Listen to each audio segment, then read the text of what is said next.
students, welcome to our channel.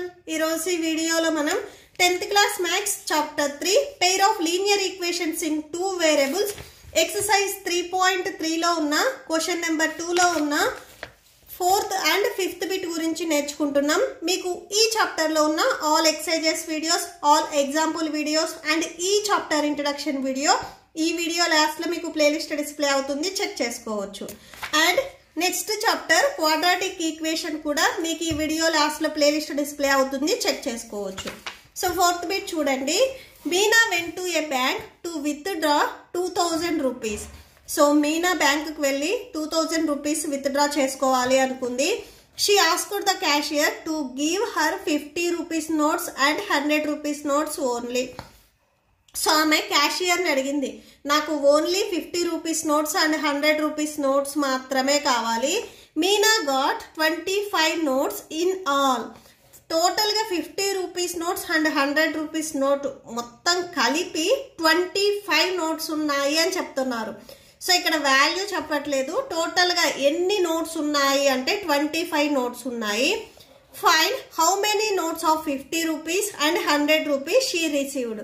అసలు ఆమె దగ్గర 50 రూపీస్ నోట్స్ ఎన్ని ఉన్నాయి అండ్ 100 రూపీస్ నోట్స్ ఎన్ని ఉన్నాయి అనేది మనం ఫైండ్ అవుట్ చేసుకోవాలి. ఓకే, సో సొల్యూషన్ చూడండి.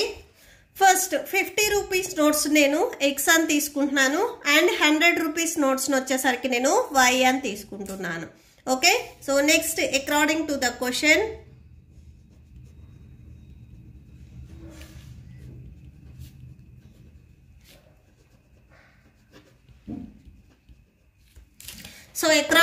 క్వశ్చన్ టోటల్ గా ఎన్ని నోట్స్ ఉన్నాయి అని చెప్పారు, 25 నోట్స్ ఉన్నాయి అని చెప్పారు. సో అంటే నోట్స్ ఫస్ట్ 50 రూపీస్ నోట్స్ నేను ఎక్స్ అని తీసుకున్నాను అండ్ 100 రూపీస్ నోట్స్ వై అని తీసుకున్నాను. ఈ టోటల్ నోట్స్ వచ్చేసరికి 25 నోట్స్. అండ్ నెక్స్ట్ ఇంకొకటి వాటి వాల్యూ కూడా ఇచ్చారు మీకు. అండ్ ఇక్కడ చూడండి, సపోజ్ మీ దగ్గర 10 రూపీస్ నోట్స్ వచ్చేసరికి 2 ఉన్నాయి అనుకోండి. 10 రూపీస్ నోట్స్ ఉంటే వాటి టోటల్ వాల్యూ ఎంత అవుతుంది, 20 రూపీస్ అవుతుంది. సో ఇది వచ్చేసరికి మీకు కాస్ట్ అండ్ ఇది వచ్చేసరికి నోట్స్ డినోట్ చేస్తుంది. మీ దగ్గర 10 రూపీస్ నోట్స్ వచ్చేసరికి 2 ఉంటే టోటల్ వాల్యూ వచ్చేసరికి 20 రూపీస్ అవుతుంది. అంటే మన దగ్గర ఎన్ని నోట్స్ అయితే ఉన్నాయో ఆ నోట్స్ ఇంటూ సో దాని కాస్ట్, ఈచ్ నోట్ కాస్ట్ ఎంత అయితే ఉందో సో అది వేసుకుంటే మనకి టోటల్ వాల్యూ వస్తుంది.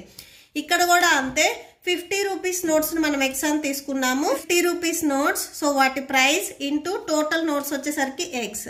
అండ్ నెక్స్ట్ అలానే సేమ్ ఇక్కడ కూడా సో వాటి ప్రైస్ వచ్చేసరికి 100 రూపీస్ అండ్ టోటల్ నోట్స్ వచ్చేసరికి ఇక్కడ మనం వై అని తీసుకున్నాము. ఈక్వల్ టు టోటల్ వాటి వాల్యూ వచ్చేసరికి 2000కి ఈక్వల్ అవుతుంది అని చెప్పారు మీ క్వశ్చన్లో. సో అది రాసేసుకోండి.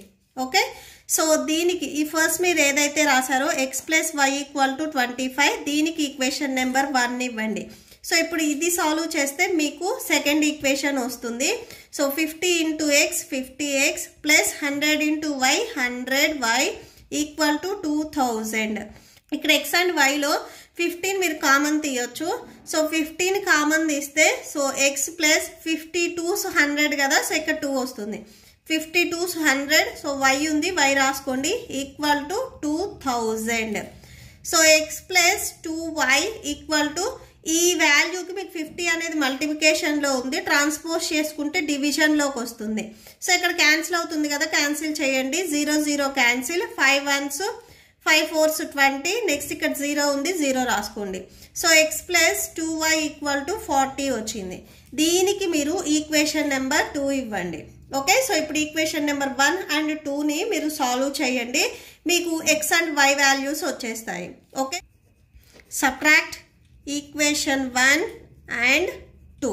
సో ఈక్వేషన్ 1 అండ్ 2ని సబ్ట్రాక్షన్ చేయండి. ఫస్ట్ ఈక్వేషన్ రాసుకోండి, X plus why equal to 25. X plus why equal to 25. And next second equation చూడండి, X plus 2y equal to 40. So X plus 2y equal to 40. So సైన్స్ని change చేస్తే మీకు plus ఉన్న దగ్గర minus రాసుకోవాలి. So ఇప్పుడు ఇది ప్లస్ ఎక్స్, ఇది మైనస్ ఎక్స్ కాబట్టి మీకు రెండు క్యాన్సిల్ అయిపోతాయి. అండ్ నెక్స్ట్ ఇది ప్లస్ వై, ఇది మైనస్ 2y. 2yలో నుంచి 1yని మీరు సబ్ట్రాక్షన్ చేస్తే ఇంకొక y ఉంటుంది. అండ్ లార్జెస్ట్ నెంబర్కి మైనస్ ఉంది కాబట్టి సో మైనస్ రాసుకోవాలి. 40లో నుంచి 25ని సబ్ట్రాక్షన్ చేయండి, 15 వస్తుంది. లార్జెస్ట్ నెంబర్కి మైనస్ ఉంది కాబట్టి సో మైనస్ రాసుకోండి. ఓకే, సో బోత్ సైడ్స్ ఇక్కడ మైనస్ ఉంది కాబట్టి మైనస్ క్యాన్సిల్ చేసుకోండి. y ఈక్వల్ టు 15 వచ్చింది. ఓకే, సో ఈ వైని మనం ఏం తీసుకున్నాము, 100 రూపీస్ నోట్స్ అని తీసుకున్నాం. నెక్స్ట్ ఎక్స్ వాల్యూని ఫైండ్ అవుట్ చేయాలి. ఇప్పుడు మీకు వచ్చిన y వాల్యూని ఈక్వేషన్ 1 ఆర్ ఈక్వేషన్ 2 ఏదో ఒక ఈక్వేషన్లో మీకు సబ్స్టిట్యూట్ చేస్తే ఎక్స్ వాల్యూ వస్తుంది. నేను ఈక్వేషన్ నెంబర్ 1 తీసుకుంటున్నాను.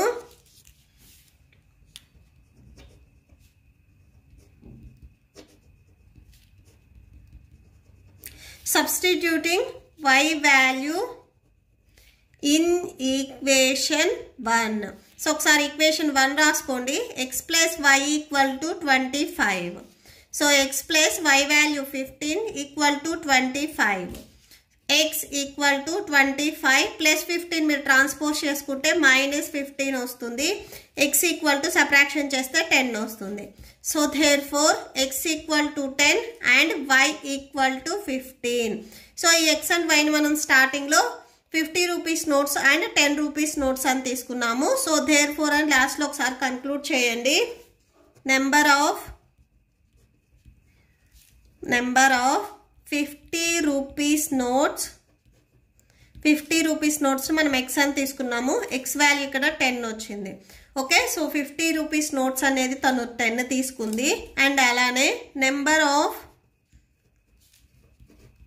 100 rupees notes y equal to, so y value మనకి 15 వచ్చింది. సో అంటే ఆమె టోటల్గా 50 రూపీస్ నోట్స్ 10 తీసుకుంది అండ్ 100 రూపీస్ నోట్స్ వచ్చేసరికి 15 తీసుకుంది. Okay, so that's it. Fifth bit చూడండి. A lending library has a fixed charge for the first 3 days and an additional charge for each day thereafter. So మీరు ఒక లైబ్రరీకి వెళ్ళినట్లయితే లైబ్రరీకి వెళ్ళి అక్కడ బుక్ తీసుకుంటే ఫస్ట్ 3 days అనేది ఒక ఫిక్స్డ్ ఛార్జ్ ఉంటుంది. అంటే బుక్ తీసుకున్నందుకు స్టార్టింగ్లో మీరు ఒక 30 రూపీస్ పే చేశారనుకోండి. నెక్స్ట్ ఆ బుక్ని మీరు 3 days లోపు రిటర్న్ ఇవ్వకపోతే ఎడిషనల్ ఛార్జ్ అనేది ఇక్కడ ఛార్జ్ చేస్తారు అని చెప్తున్నారు. సో ఎడిషనల్ ఛార్జ్ వచ్చేసరికి ఈచ్ డేకి కొంత అమౌంట్ అనేది పెనాల్టీ ఉంటుంది. సరిత ఇట్లాగా ఈ బుక్ను వచ్చేసరికి 7 days తన దగ్గర పెట్టుకుంది. దానికి సరిత 27 రూపీస్ అనేది పే చేసింది. అండ్ నెక్స్ట్ చూడండి. While Shashi paid 21 rupees for the book she kept for 5 days. Same Shashi కూడా బుక్ని 5 days తన దగ్గర పెట్టుకున్నందుకు 21 రూపీస్ అనేది పే చేసింది. Find the fixed charge and charge for each extra day. So అసలు ఫిక్స్డ్ ఛార్జ్ ఎంత అండ్ ఈచ్ డేకి ఎక్స్ట్రాగా ఎంత వాళ్ళు పే చేశారు అనేది కూడా మనం ఫైండ్ అవుట్ చేయాలి. ఓకే, సో సొల్యూషన్ చూడండి. ఇక్కడ మీకు టోటల్గా 2 ఛార్జెస్ ఉన్నాయి, fixed charge and additional charge. First fixed ఛార్జెస్నే నేను ఎక్స్ అని తీసుకున్నాను. ఇది ఓన్లీ ఫస్ట్ 3 daysకి. ఓకే, అండ్ అడిషనల్ ఛార్జ్ వచ్చేసరికి y రూపీస్. ఇది పర్ డే అంటే 4th day నుంచి సో వాళ్ళు y రూపీస్ అనేది పే చేయాలి. So according to the question ఇక్కడ మీకు క్వశ్చన్లో ఏం చెప్తున్నారు, సరిత 7 daysకి 27 రూపీస్ పే చేసింది అని చెప్తున్నారు. నెక్స్ట్ అది రాసుకోండి. Amount paid by Sarita for 7 days. So 7 daysకి సరిత 27 రూపీస్ అనేది పే చేసింది. సో ఈ 7 daysలో మీరు అబ్జర్వ్ చేసినట్లయితే సో ఈ 7 daysలో 3 days అనేది ఫిక్స్డ్ ఛార్జెస్ పడతాయి అండ్ 4 days వచ్చేసరికి మీకు ఎక్స్ట్రాగా ఈచ్ డేకి ఎన్ని రూపీస్ అయితే అన్ని రూపీస్ అనేది తను పే చేస్తుంది. ఓకే, సో ఇది మెయిన్. 7 daysలో 3 days వచ్చేసరికి ఫిక్స్డ్ ఛార్జెస్ అండ్ నెక్స్ట్ ఈ 4 days వచ్చేసరికి అడిషనల్ ఛార్జ్ ఈచ్ డేకి ఎంత అని. ఓకే, సో నెక్స్ట్ అది రాసుకోండి. సో 7 daysని ఫస్ట్ స్ప్లిట్ చేయండి. 3 days fixed charges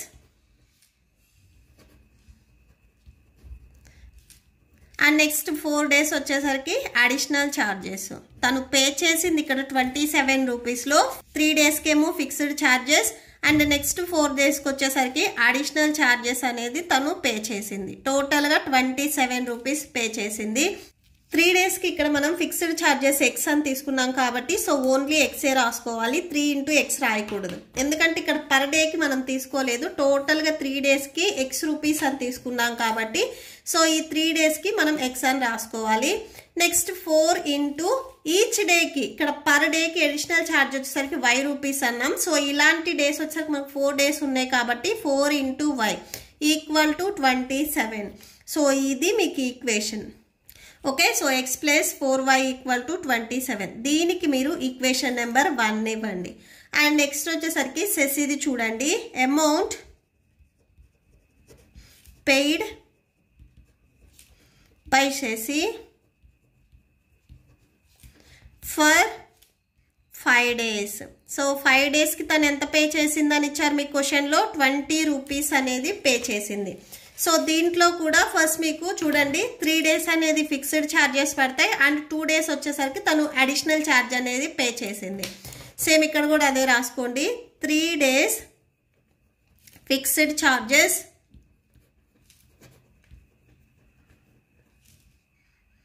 plus 2 additional charges.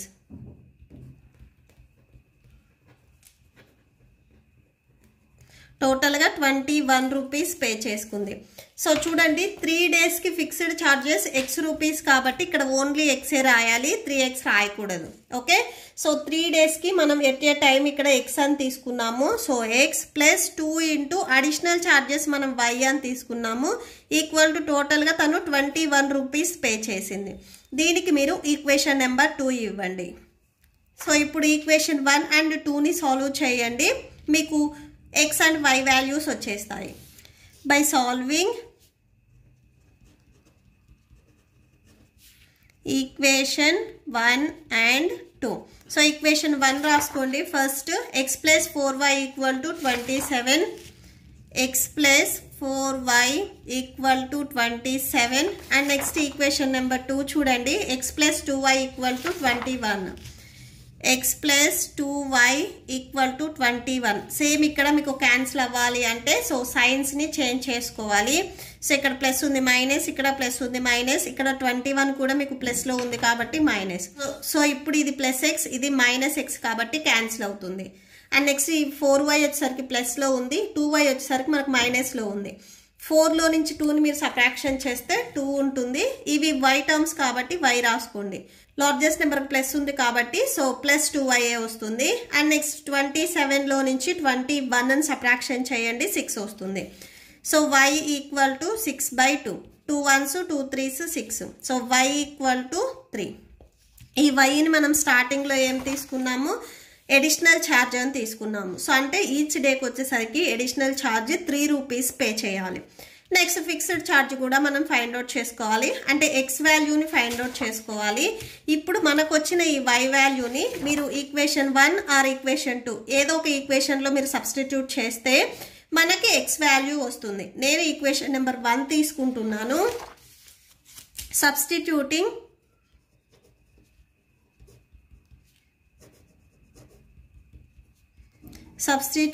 y value in equation 1.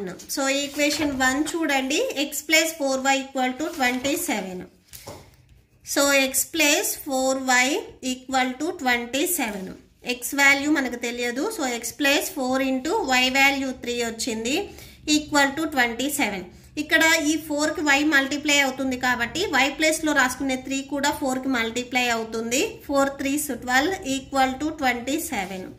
So x = 27 + 12ని మీరు ట్రాన్స్పోజ్ చేసుకుంటే -12 వస్తుంది.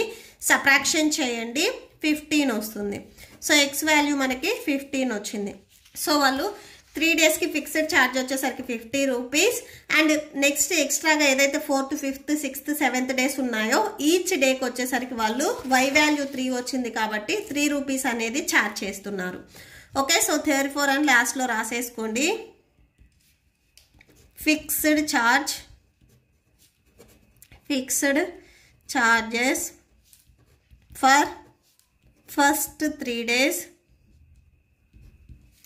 సో x = x వాల్యూ 15 వచ్చింది. So 15 rupees. Next additional charge